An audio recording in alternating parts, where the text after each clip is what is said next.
Good morning, ladies and gentlemen. A warm welcome to you all attending our webinar this morning. My name is Kritzas, and I'm a counseling psychologist from the LightHouse Arabia. I'm just allowing some time to let everybody log in. So we will get started at 10:02. In the meantime, if you want to grab yourself a cup of tea or a glass of water, and we will resume shortly.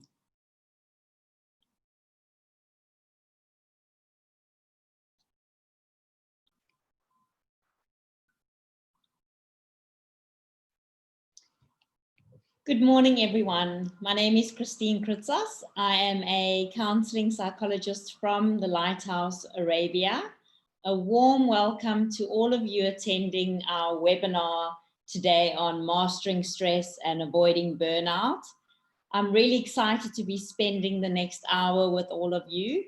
And before we get started, I just want to share an outline of what the webinar will, how it will be structured. We will spend the first 45 minutes where I will take you through a PowerPoint and share different insights and tools and knowledge with you.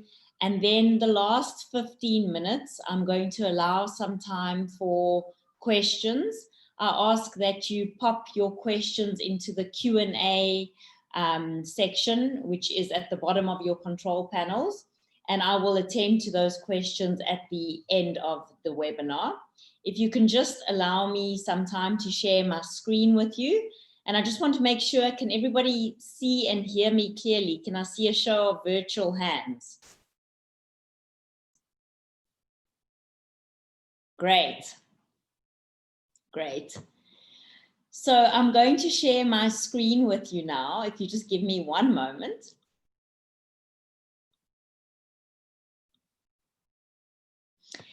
Right, so I am well acquainted with the topic of stress and burnout for two reasons. Over the past 12 years that I've been working in private practice, I have found that majority of the individuals who have sought out therapy have come in because they've been stressed and because they have been struggling with the stresses in their lives. And so I'm well acquainted with it for that reason. And because I work in professional services, I'm working a lot with adults who are feeling overwhelmed at times. So that would be one of the reasons. The other reason that I'm well acquainted with this topic is that I myself have experienced burnout twice in my career. Right. So when I'm sharing these insights with you, I want you to know that they are anchored not only in professional practice, but they are also anchored in personal experiences. And so, you know, stress that we experience is, it's common in our day-to-day that we will be encountered with stress. However, chronic stress due to ongoing tight deadlines and juggling multiple demands and challenging interactions with people can often lead to physical and emotional difficulties as well as burnout. And that's what we want to prevent. And what we often think is that high levels of pressure and stress can be cured with mindfulness and yoga alone. But what I will share with you today is that mindfulness and yoga are not going to cut it when it comes to effectively dealing with the stresses in your life. Mindfulness and yoga are great, and they should be part of your toolbox. But that toolbox needs to be even more robust. And we're going to look at what else needs to go into that toolbox. Because if it's just mindfulness and yoga, that's kind of putting a plaster on the wound. But it's about addressing what is creating that stress in your day-to-day. We need to target that. We need to deal with that. And then mindfulness and yoga will go a very long way and will complement what it is that you're trying to do. So I'm going to move on to I can share a bit about LightHouse Arabia with you as well. We are a team of 30 plus clinicians, and since the coronavirus pandemic onset, we have taken majority of our services online, and we do our individual therapy sessions online. And so if it is that you are struggling at the moment or you are experiencing burnout, I would suggest that you don't go at it alone, that you use your resources, that you reach out to people, and that you get the necessary help needed. Because a 1-hour webinar on mastering stress and burnout isn't going to cut it if it is that you are experiencing symptoms of burnout. And I wouldn't want to be dismissive of that. And so it is really important that you're getting the necessary help that you need to deal more effectively with that. So today we are going to be looking at what are some of the signs and symptoms of stress and burnout. We will be looking at just common sources of stress, and then I'm going to take you through some evidence-based practical tools for mastering stress. Right, so what we know is that stress has been classified as the health epidemic of the 21st century, and the World Health Organization has now officially recognized workplace burnout as a work hazard. And what we find is that modernization and technology and economic progress has made life easier and has increased our life expectancy.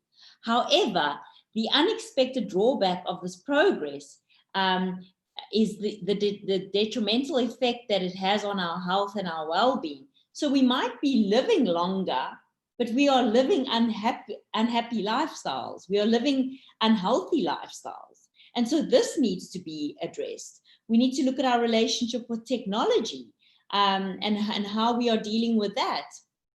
And so what we see is that according to Bruce Lipton, who is an American developmental biologist, over 90% of disease and illness today is based on our lifestyle and stress and not on our genes. So there is a term known as epigenetics, which means that we can switch on and switch off certain genes just through the type of lifestyle we live. So very important to understand that. And just so that we are understanding that there is a relationship here between our stress, our lifestyle, and the way we are experiencing physical illnesses. Okay. So what we're going to do now is I'm going to do a short quiz with you. But before I do the short quiz with you, what I will share with you is that according to a study led by the World Health Organization, globally and until the year 2030, 12 billion working days will be lost due to depression and anxiety every year, unless improvements are made in these areas, unless if workplace recognizes mental health in the ways that it needs to be recognized and places the level of importance around mental health the way it needs to be made important, where mental health is at the same level as physical health. So we are now going to do a quiz. And before we get there, I want to just explain to you about the difference between stress and burnout. Okay, so what is the difference between stress and burnout? What we know is that stress is something that is short-lived. It is something that we experience when we are at work and we have a tight deadline and we have a presentation that we have to do in 3 days' time. We may experience stress in that moment, and it still keeps us engaged in our work. We're still very motivated to get the job done when it comes to delivering a good presentation. And once that presentation is completed, then we return back to our normal state of being, right? But what we know is that if stress is left untreated, it can often spiral into anxiety, and it can be very tolling on the body physically. Burnout, on the other hand, is a disengagement that we experience. And what we know about burnout is that if we experience stress over a prolonged period of time, it will then lead to us experiencing burnout. So burnout often takes place over a longer period of time, and it refers to emotional, physical, or mental exhaustion, and is caused by a state of prolonged stress, right? And so you might experience burnout if you believe your work is meaningless, if there's a disconnect between what you're currently doing and what you truly want to be doing, or, you know, you lose a supportive boss, you know, one of your leaders leaves your organization, or your workload increases beyond what you're capable of doing at that point in time, that one may then spiral into a burnout, and it may lead to one feeling depressed. And what we see is that the symptoms of burnout and depression are very similar. There's a strong overlap. But what we need to understand is that with depression, it is far more pervasive. So you experience depression in different contexts, and you experience the depressive symptoms in different contexts. Whereas with burnout, it's related specifically to the workplace. And let's say you are experiencing burnout and you take a month leave from work, you will return back to your normal state of being, and the symptoms of depression will go away. However, if it is depression per se that you're experiencing, you can, you know, go on holiday and you will still feel those feelings. You will still feel like there's a depressed mood for more days than not, and just being disengaged with life and with people. So that's the difference between depression and burnout, just so that we are clear about that. Oh. So when we think about, you know, what is happening in our physical bodies, I think we need to understand how stress is showing up on a physical level. And I will explain this by explaining the fight or flight stress response to you. Now, our fight or flight stress response is our body's inbuilt survival mechanism. It is the very thing that is present to keep us from experiencing danger. And so it protects us from immediate danger. And from an evolutionary perspective, the fight or flight stress response was first adapted to increase an animal's survival when confronted with that immediate danger. But what we see nowadays is that we are in a constant state of fight or flight. And Professor Robert Sapolsky from Stanford University, who's done a lot of research on the topic of stress, explains how human beings are the only species that are able to activate their fight or flight stress response through thought alone. And so in the past, you know, you may have needed to have a big brown bear charging you so that your fight or flight stress response could be activated, right? Or you were confronted by a tarantula spider, and that's how your fight or flight stress response was activated. But nowadays, we can just be thinking about a stressful situation and we can activate that fight or flight stress response. So you could be on holiday in the Maldives and all of a sudden you just have this thought, oh, what if I don't get that PowerPoint presentation done in time when I go back to work? And that can activate the fight or flight stress response in you, just through the way you think about things. And so what we need to understand here is that when our body is going to fight or flight mode, two hormones get released, cortisol and adrenaline. And when this happens, what we find is that our heart rate increases, our breathing becomes a lot deeper. We may find that blood leaves the smaller muscle groups and moves to the larger muscle groups so that our bodies can take flight. And what we then see is that that's why we experience a tingling sensation in our hands and feet, okay? Because blood has left these parts of the body. Blood also leaves the head because, believe it or not, you do not need higher order thinking when you've got a big brown bear charging you. You just know that you need to run, okay? So what happens in the body is that we need to preserve as much energy as possible. So the body shuts down the digestive system because your digestive system uses up 30 to 40% of your energy. And so it shuts down that system. It shuts down the growth hormone. It shuts down ovaries in women, right? Because at that point, you're not thinking about reproduction.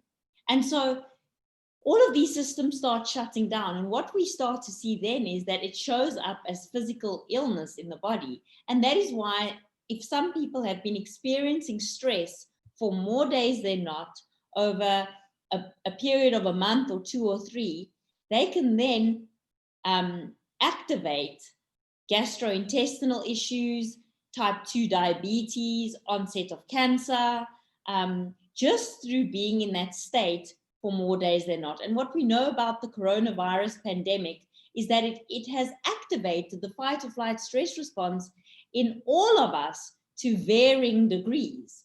And the coronavirus is an invisible threat. So it's something that we cannot see. And so that in itself can exacerbate the symptoms that we are experiencing at present. And when we think about the different symptoms and signs of stress, what we are seeing is that, people can experience back pain, people can experience chest pain, it can be that you're having an upset stomach, there can be absenteeism. And what they found was that in the early 90s, medical insurance companies did research, and they found that the main reason people were not coming to work was because they were experiencing mental health difficulties. So that was one of the main reasons. And what we also see is that, when you're under stress, your sleep is compromised. And, when your sleep is compromised, all sorts of things start to happen. And, it is so important that we are getting our 7 to 8 hours of sleep a night. And we actually have a separate talk on sleep because I could continue speaking about it for the next hour if I had the opportunity. And so on a cognitive level, how does stress show up? It shows up in our inability to concentrate, in our lack of focus, in us constantly worrying. What you also see is that presenteeism has become the new absenteeism. So instead of people staying at home because they're feeling sick, they're now still coming into the office, but they are completely checked out. So they're coming to work, but they are physically there, but emotionally and mentally, they are somewhere else. And this is costing companies billions of dollars annually because people are showing up at work, but they're making very poor decisions. Okay, so we're seeing a lot of presenteeism in the workplace. We're seeing, the restlessness, anxious or racing thoughts, forgetfulness. On an emotional level, what we see with people who experience stress is that they may present with an irritable mood. So there's this irritability, this short temper. There may be, them feeling overwhelmed, feeling insecure. And then on a behavioral level, what we're seeing is that there may be undereating, there may be anger outbursts, the social withdrawal, and it's so important that we are looking out for these signs in our colleagues. If your colleague is showing up to Zoom meetings, but always has the camera off, but usually would often, have their camera on or isn't participating in the conversation anymore, it would be good to check in with them and to hear how they're doing. working longer hours. Sometimes these people are throwing themselves into their work. There's an unhealthy work-life balance there. There may be nervous habits, nail biting, pacing up and down. So when we think about the top 10 workplace stresses, we are often seeing, especially in this region, we are noticing that, there are long hours and excessive workload, especially in a time like COVID. What I've seen many of my clients share with me in their therapy sessions is that there is no clear distinction between when I finish work and when I, go into my leisure time. The leisure time and work time are bleeding into one another. And so there are no clear boundaries here. What we also see with workplace stresses is that some organizations have high expectations of their employees, but low support.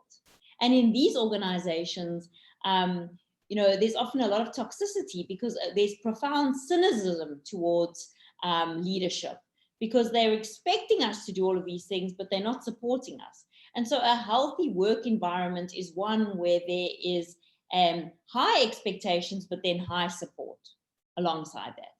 And what we're seeing also as a stressor is the lack of social support, that people feel isolated.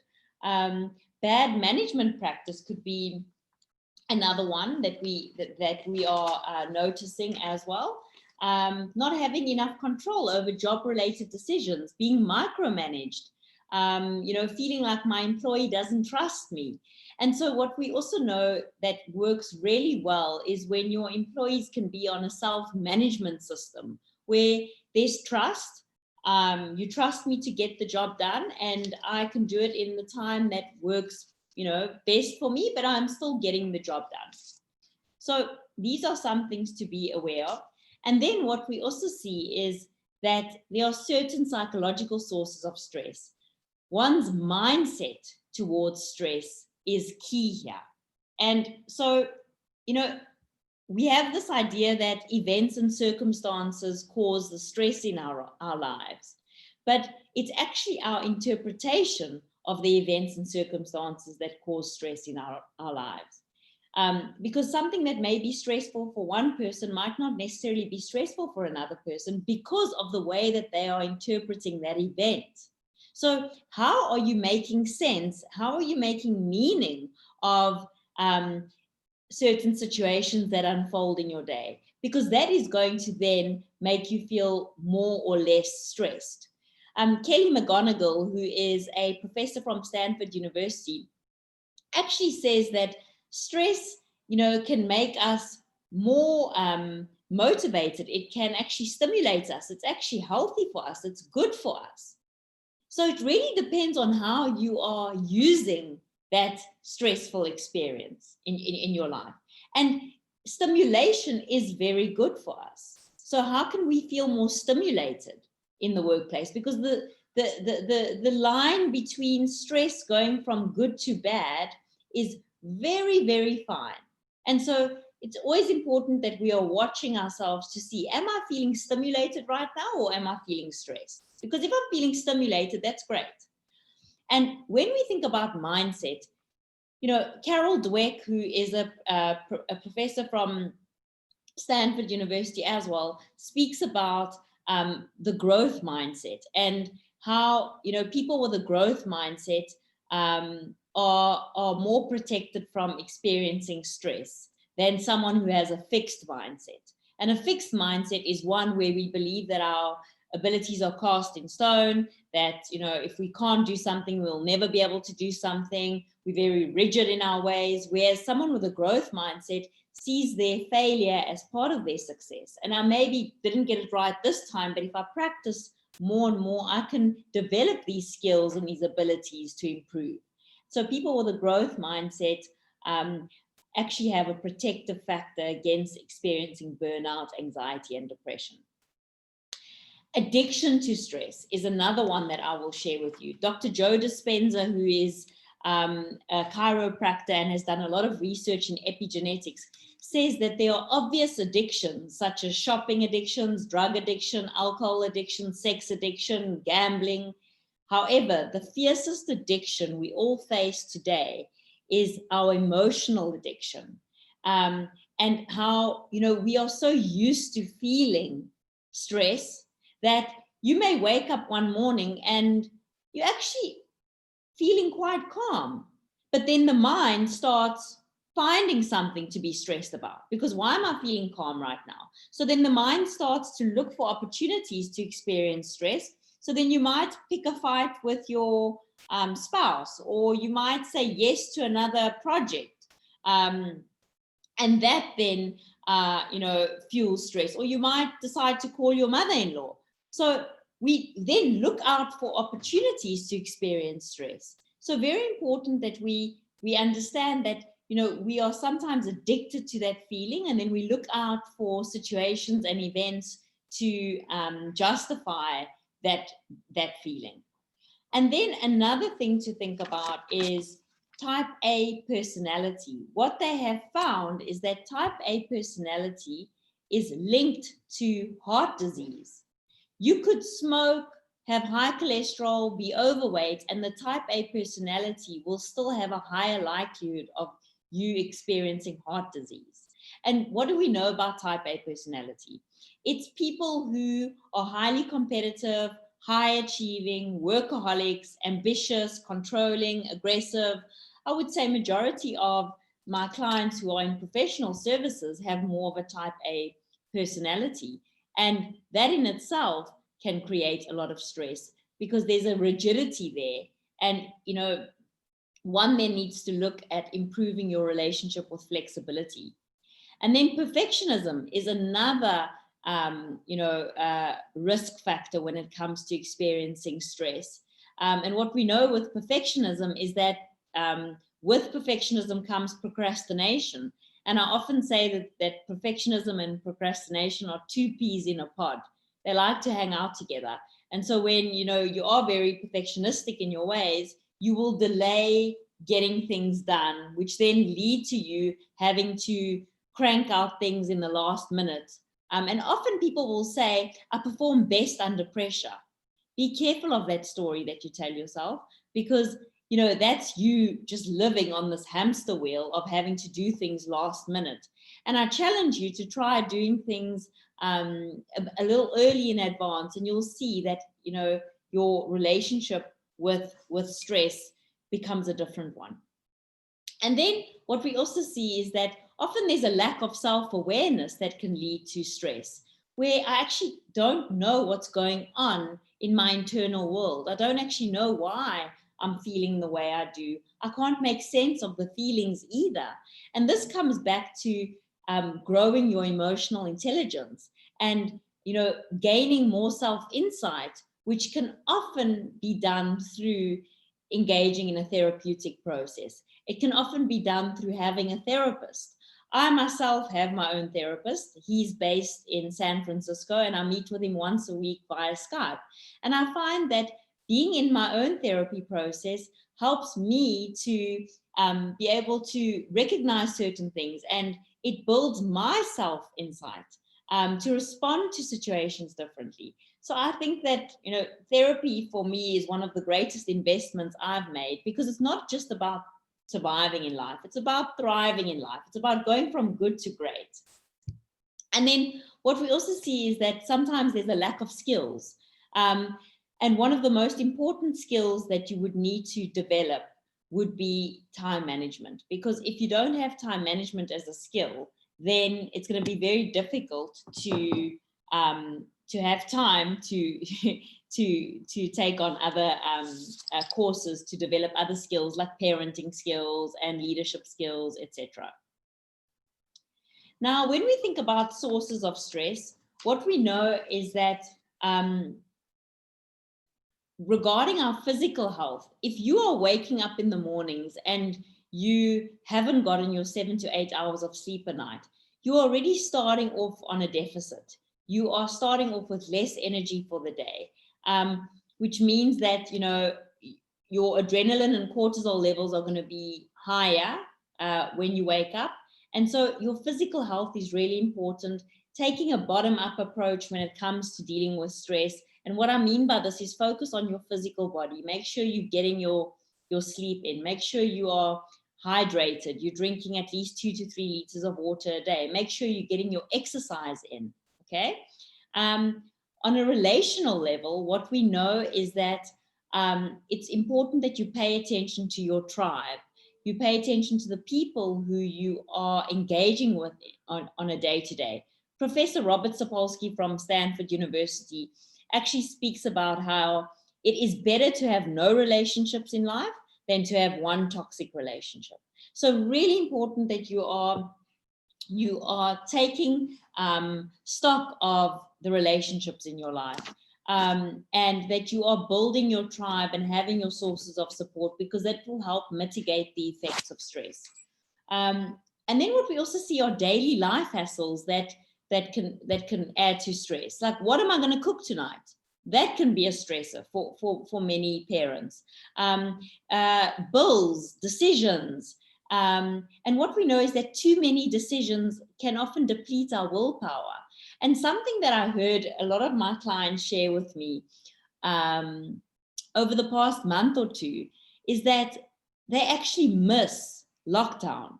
They are missing lockdown because when there was lockdown, there weren't many decisions that a person could make.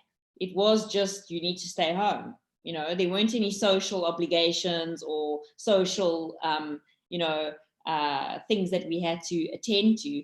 And so there was less decision fatigue during lockdown because there weren't many choices available to us. And so often with decision fatigue, we find that can often deplete us of our energy, having to make constant decisions about things. Major life events can be stressful as well, like moving country or the loss of a family member, a death in the family, separation, divorce. Techno brain, another big one. What we know is that technology has developed faster than our etiquette around it. And, there's still this perception that because we can connect with our work 24/7 that we should. And so countries like France and Japan have instituted a right to disconnect legislation to help their employees find balance. And so after 5 p.m. in the evenings, they have a right to not check their emails, to not be on WhatsApp. If you do have time and you haven't watched the documentary yet, I would suggest tuning into Netflix and watching Social Dilemma. It will really open your eyes to what is happening to our society when it comes to our use of technology and how that is impacting on our mental health. Now, when we think about, stress management, what we often see a lot of people making use of are these coping mechanisms, like smoking, overeating, undereating, sleeping too much, filling up every minute of the day to avoid facing problems. So always on the phone, scrolling endlessly on Instagram and Facebook and Snapchat and TikTok, just to fill the hours of the day. But what we are actually doing is we are avoiding dealing with the stresses in our lives. We are self-soothing, we are numbing, we are numbing the feelings that need to be felt. And then what happens is you take your stress out on others. You start lashing out at people. You have angry outbursts. There's physical violence because you're suppressing, and then you explode. Suppress, explode. And so it's really not helpful. And so now what we will do is we will be looking at ways to master your stress. And so what I can share with you here is that, human beings are wired for story. So in our stories, we always come up with a good guy, a bad guy, a beginning, a middle, and an end. You may be walking in the mall one day and you see your colleague Joe, and you wave at your colleague, and Joe looks at you and he frowns and he carries on walking. Immediately, your mind comes up with a story. And that story is, maybe Joe doesn't like me because I didn't invite him to my birthday and I invited everybody else, or maybe because I had asked him to, fix the mistakes that he made in that email. So your brain comes up with a story. And what happens is that dopamine then gets released into the system as soon as you come up with a story. So our brains reward us for the stories that we tell ourselves, which might not be the right story in the first place. So there are multiple perceptions of one reality. How are you choosing to see certain situations in your life? And so very important that you start prefacing your thoughts with the story I'm telling myself right now is that you prefer spending time with your friends rather than with me. Or the story that I'm telling myself right now is that I can't wake up at 5 a.m. because I'm not a morning person. And I will often say to my clients who come and tell me, I'm not a morning person, I say to them, you know what, that is so genius of you to say that, because you excuse yourself of ever waking up early in the mornings. And if you live out that story that I'm not a morning person, that means you never have to step out of your comfort zone and try something new, because you locked into that story. So be careful of the stories that you're telling yourself. And if it is, for example, in your relationship with your spouse, that you have this idea that, you know, your wife doesn't like spending time with you and only wants to spend time with her friends, instead of accusing your wife of that, go to her and say, you know, honey, the story that I'm telling myself right now is that you prefer spending time with your friends rather than with me. And then that gives your spouse an opportunity to say, you know what, actually, it's not that way. It's actually like this. And so if we can see it as a story, then we have space to change that and to speak about it and to discuss it. And so very important that we say, the story I'm telling myself right now is that I can't wake up at 5 a.m. because I'm not a morning person. And that's just a story, right? And just going back to this, important that you challenge these thinking traps. Another tool that I often share with my clients is be aware of what you're focusing on. If you focus on things that are within your influence, you're going to feel a lot more empowered. You're going to feel like you're in your power. So if I focus on my thoughts, my actions, my feelings, I'm going to feel like I have a sense of power, right? Because I can change the way I think, feel, and act. But when I start focusing on things that are outside of my control, like the circle of concern, if I focus on, you know, whether or not Trump will be elected again, or if I focus on whether or not the fuel price is going to go up, or whether or not the stock that I just bought on the US stock market is going to go lower than what I purchased it at, that's outside of my control. But if I sit and I focus on that all the time, it's going to fuel a lot of stress in my day-to-day. It's going to make me feel like I'm helpless and hopeless. So focus on things that are within your control, that are within your influence, as opposed to focusing on things that are beyond your control and influence. Because when we do that, we experience anxiety and stress. And learn skills of time management. And I would suggest carving out 30 minutes on a Saturday where you sit down and you plan your week ahead. Because putting aside 30 minutes to do that saves you a whole lot of time in your week. And so being able to have a to-do list can be helpful, but make sure that it's within a time slot. Make sure that I need to do this, this, and this, and then I time box, which I will show you in a moment. And remember, if I say yes to this, what am I saying no to? If I say yes to taking on another project at work, it means I'm saying no to having family dinners. If I say yes to watching another episode of Desperate Housewives on Netflix, it means I'm saying no to waking up at 6 a.m. to go for that run. So whatever you say yes to, remember you're saying no to something else. So it's very important for us to prioritize. And think about what gets in the way of you outsourcing tasks, what gets in the way of you asking for help. If it is that you're constantly running late, always allow 15 minutes extra for your travel time as well.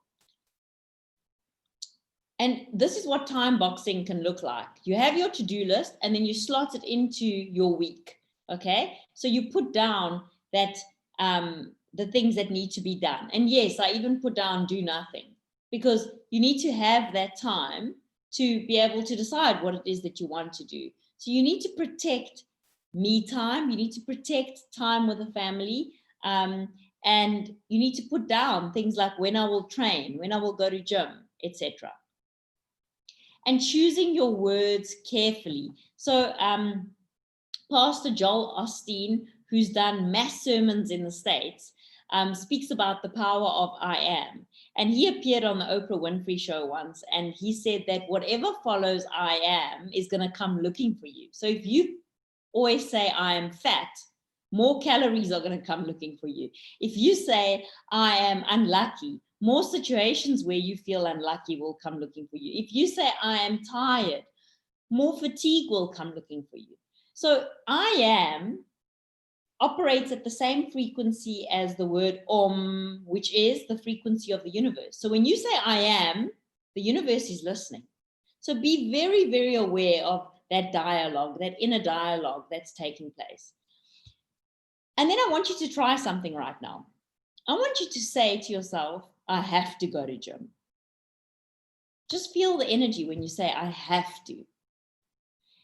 And then say to yourself, I get to go to gym. Now, when I say I have to go to gym, I'm taking on a victim stance.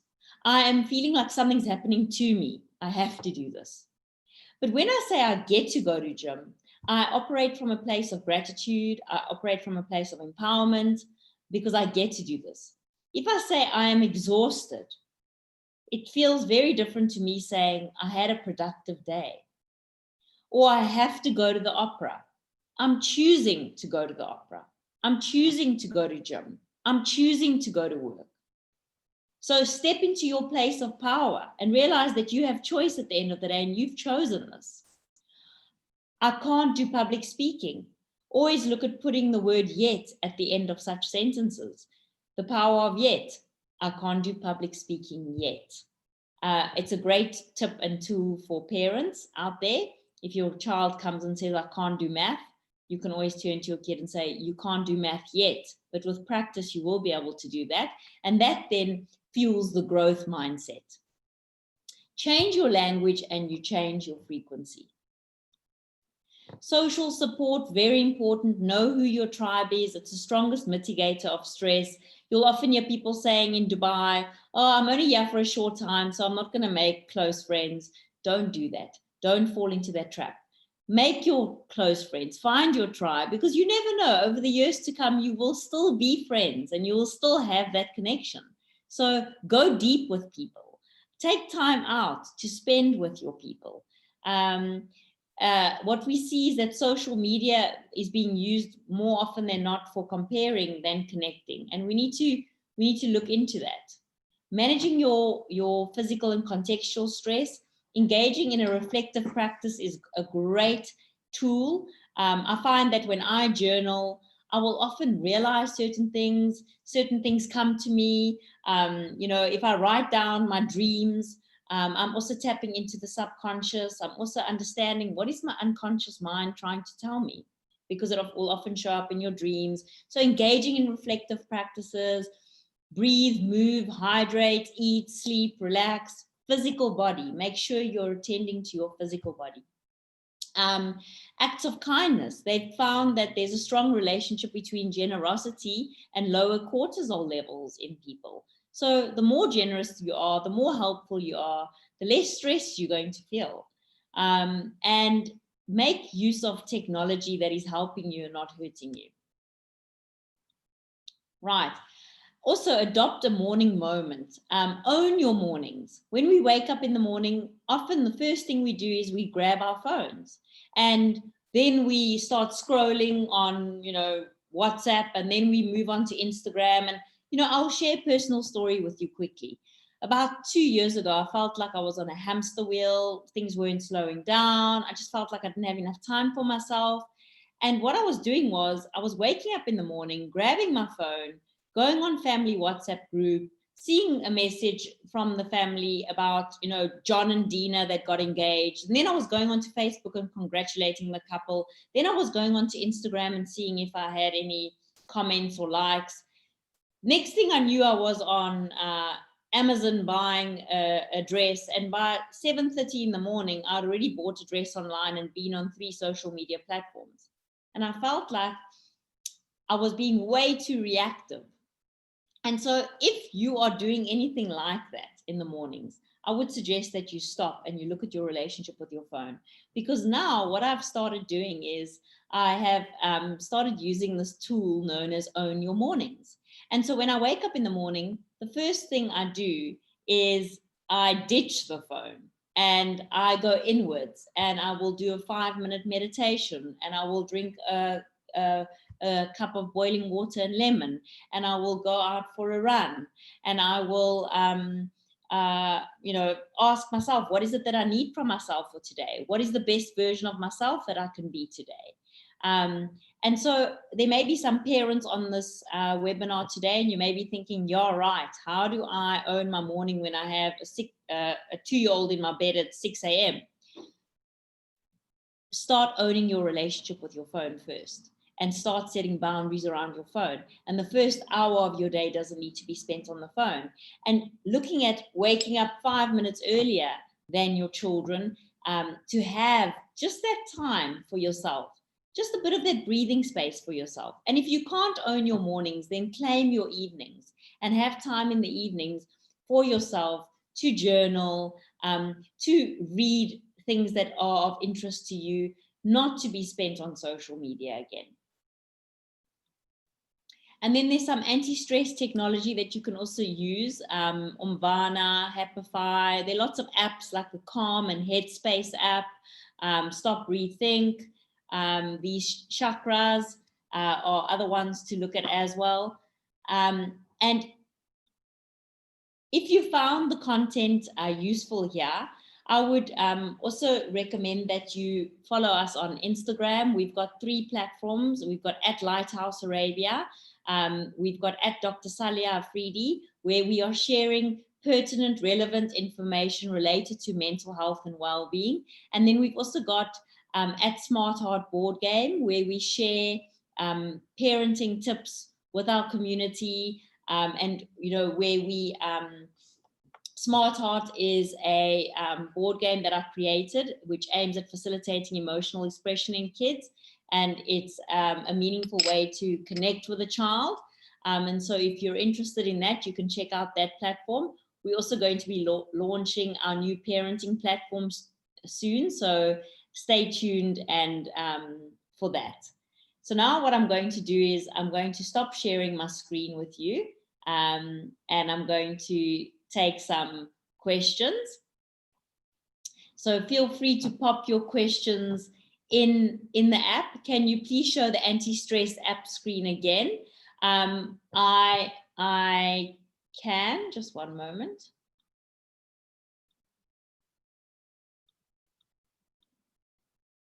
Right, so that is the anti-stress apps that you can look at. You can also look at Dr. Joe Dispenza meditations on YouTube.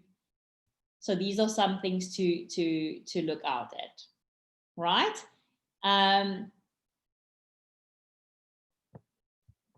So I'm going to be taking some questions here. You're welcome to pop them in the chat. I've sent some requests for an appointment, but no one contacted me so far. Usually how long it takes usually. You should receive a message or an email from us within 24 hours. So if that hasn't happened, apologies from our side. Please, if you could contact us at LightHouse Arabia. You can go onto the website at info@LightHouse Arabia, and you can, share with them that you have been in touch with us, or you can go onto our Instagram and DM us there, and we will get back in touch with you. Apologies for that. How can we deal with toxic bullying colleagues at work? Okay, this is quite a challenging one. because often you can't control, who you work with and who is bullying and who isn't. And so I often share a technique with my clients, which is known as observe, don't absorb. And in this technique, what you are looking to do is you are observing what your colleague is saying, but you're not absorbing what your colleague is saying. So very important that you build imagine this golden shield around your body when you're around these colleagues who are dismissive or rude. And imagine that when they speak to you, their words are bouncing off of the shield. So they are not penetrating your mind. You're just observing them, and you're observing how they are, relating to people. And, you're not allowing that to go into your mind. And what I would also suggest is that you learn skills of assertiveness, and that you can, look at the person and say, that's, in your mind, you can think that's your truth. That's how you see it. Or if they do have something rude to say to you, you can say to them, that's interesting that you think that.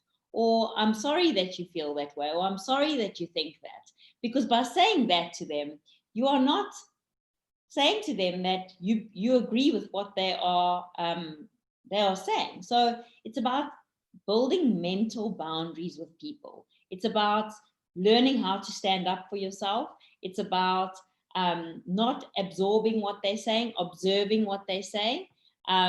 You can Google observe, don't absorb technique, and you will see there will be an 8-minute clip that comes up about it's actually how to deal with narcissists. And so I often share that with clients when it comes to dealing with difficult people. But really important that you are not taking in what they are saying. And sometimes I even share with my clients this technique of imagining that you've got a volume button in your brain, and when this colleague speaks to you, you turn the volume down, okay? And you rather focus on spending time with people that do have your best interest at heart. And when you do need to engage with those people, you just set clearer boundaries with them, okay? And it may be around your phone as well that you share these boundaries.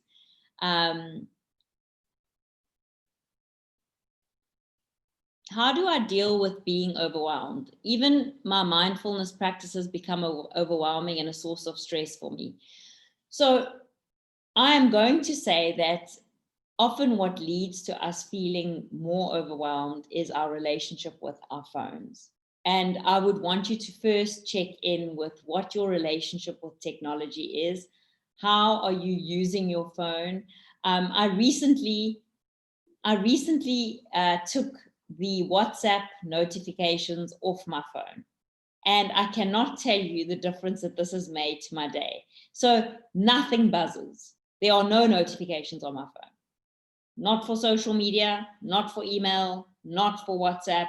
I have to physically go into the app to see, oh, I got a message on WhatsApp. So when we're feeling so overwhelmed, we need to stop and start making tiny tweaks to these big changes. So what's the next small step I can take? How can I feel less overwhelmed? What do I need to do that's going to help me feel less overwhelmed? And so I would start with owning your morning. I would start with giving yourself at least 30 minutes a day in the mornings that you're off your phone, that you're off technology, that you're not reacting to the world, that you are really just thinking about what it is that you need to do. And so that's one thing. And then I would also just look at the context in which you're in. What is creating that sense of you feeling overwhelmed? How are you interpreting situations that unfold in your life? That's another thing that I would look at.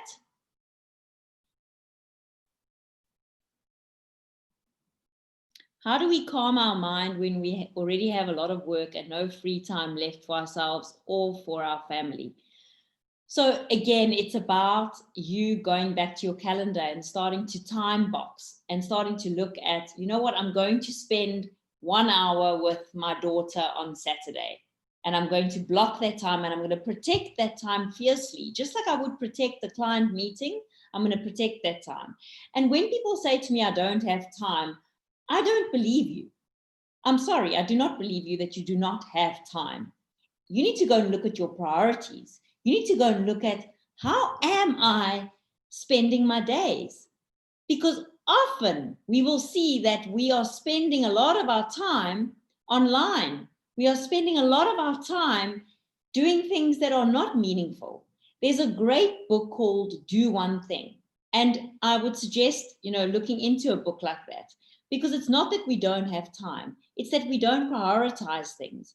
And it's very important to start time boxing, to start protecting that time fiercely that you have with your family and friends.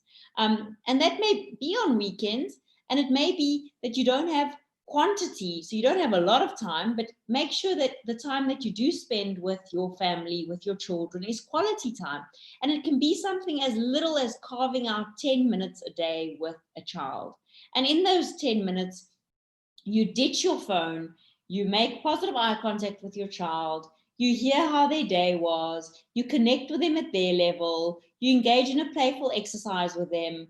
And it can take just up to 10 minutes, because that's all a child needs to feel like their emotional tank is being filled with positive love and attention. It doesn't need to be an hour that you spend with a child. It can be 10 minutes of uninterrupted quality one-on-one time with your kid. And I share a lot more information on this on our Smart Heart board game Instagram page, where I speak about meaningful ways to connect with a child. So it's not always about spending so much time, but it's about really, really planning that time that we get to spend.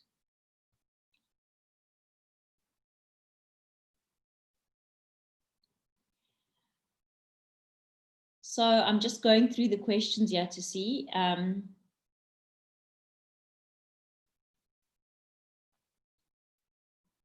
How do I go away with the guilt whenever I turn down another urgent task? So, we should use our feelings to guide us. And when we are feeling guilt come up, it's usually that there is a value underlying that. But when you are clear of what your values are in life, it's far easier to make decisions. And, if it is that you are saying no to taking on another project at work and the guilt comes up, you need to remind yourself that, you are saying yes to family, and that's why you've said no to this new task at work. So very important that, we are allowing, space for the guilt to come up, and being curious with the guilt and trying to understand, why is the guilt coming up right now? What is my guilt coming up to tell me? Sometimes our feelings are messengers, and they come up to tell us that, whoa, slow down, or they get us to reevaluate our decisions, or to look back at what it is that we value. And so we can often learn a lot from these feelings that come up. And sometimes you just need to tell the guilt to take the back seat here, because it sometimes isn't helping you, right?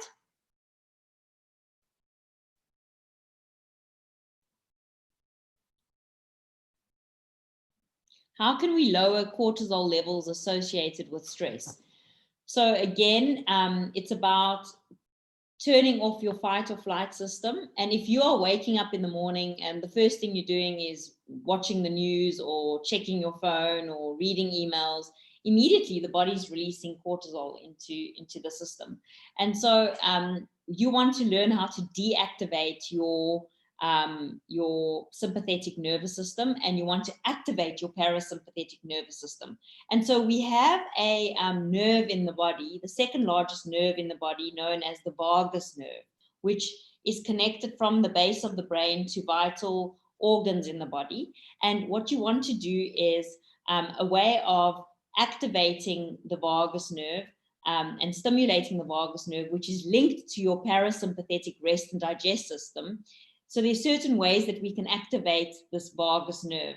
And what we know about the vagus nerve is that it really connects the mind and body, because it connects the brain to your gut, to your heart, to these vital organs. And so if you are eating wrong foods, you are finding that it is affecting your mood, because there's that mind-body connection. And so how can we improve vagal tone and vagus nerve. Taking cold showers, splashing your face with cold water, humming. When we hum, we activate the vocal cords. And so even chanting Om can be very soothing, or singing, even singing and laughter can activate the vagus nerve. So very important that you are doing things like that. 4, 7, 8 breathing is also really great. So breathing in for 4 seconds, holding for 7 seconds, and then exhaling for 8. By doing this, when you breathe in, when you hold for 7 seconds, you're allowing oxygen to go into the bloodstream and you are activating the parasympathetic nervous system. Okay, so there are ways to go about doing this. The book name, The One Thing by Gary Keller. Yes, it is The One Thing by Gary Keller. It's a yellow book. It's a great one. Right, I can take time for one last question.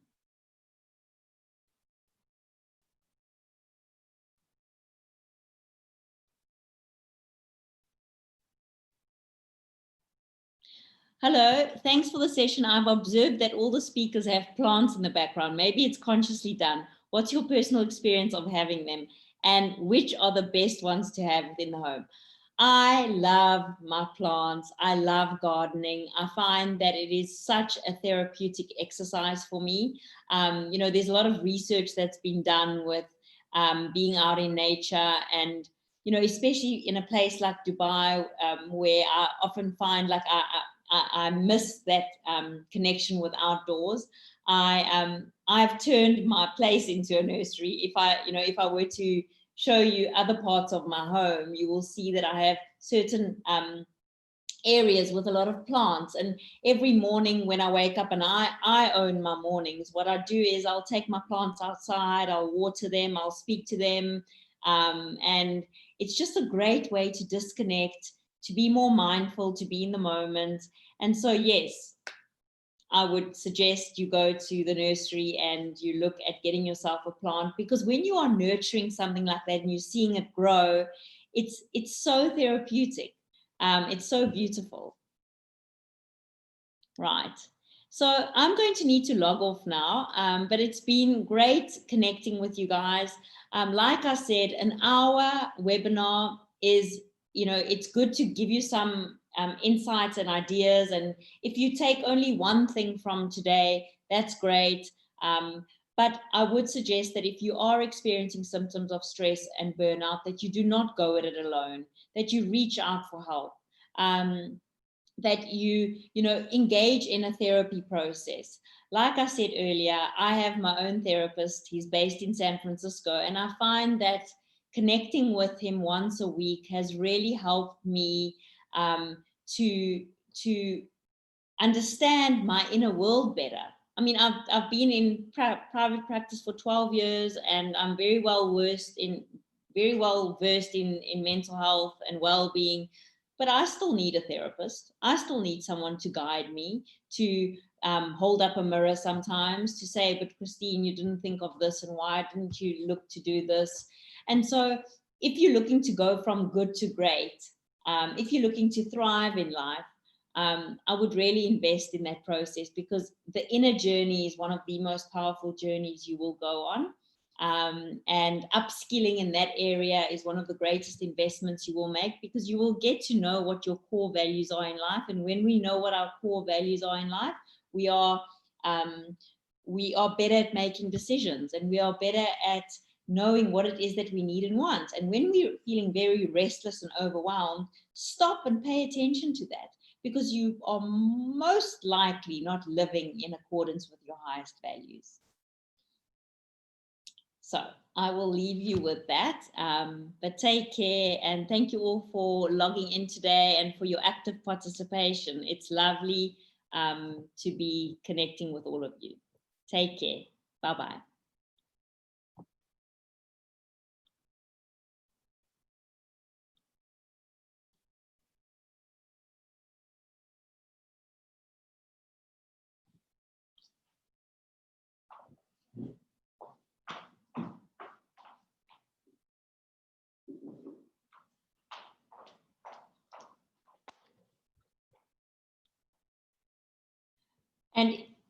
And for those of you who are still on, this is the book that I made reference to. It's called The One Thing by Gary Keller. It's a great read.